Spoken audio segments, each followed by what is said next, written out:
The lab environment is hazardous by nature. The actual risk is largely determined by you and those working with you. It's your responsibility to know and follow the rules and be able to recognize potential safety hazards. The first consideration is proper dress. What you wear in the lab can help prevent serious, even fatal injuries. Often, you'll be working with chemicals that could harm you if they come into contact with your skin. So the best way to prevent skin exposure is to wear clothes that cover your entire body. Shorts and sandals leave your skin exposed, so instead, wear long pants and closed-toed shoes. Remove jewelry before entering the lab and tie back long hair. Bring only the things that you need into the lab. Leave all personal items like backpacks, purses, or jackets outside so they don't become contaminated. Now that you're properly dressed for the lab, let's take a look at personal protective equipment, or PPE.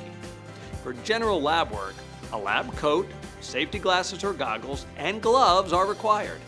Always button your coat and try to keep the cuffs tucked into your gloves.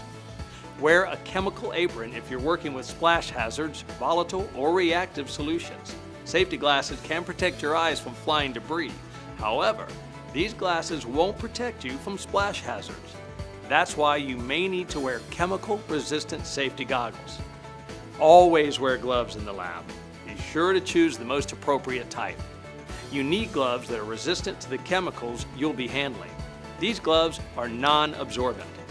Even so, chemicals can leach through over time, so it's a good idea to change your gloves and wash your hands frequently, especially if they've come into contact with chemicals. Thermal and puncture-resistant gloves are used for handling extremely hot or cold materials, such as when using the autoclave, handling dry ice, or handling sharps. Some chemicals produce dangerous vapors. A respirator can protect you. However, by law, you must first complete the proper training. So ask your lab manager or instructor about respirator training. Always remove PPE and wash your hands before leaving the lab and entering public areas. And be aware that you can spread chemical or biological contamination by touching items such as light switches, doorknobs, or even phones while your gloves are still on.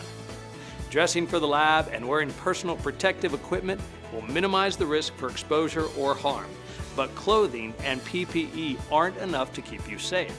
We'll take a closer look at safety equipment in our next lesson.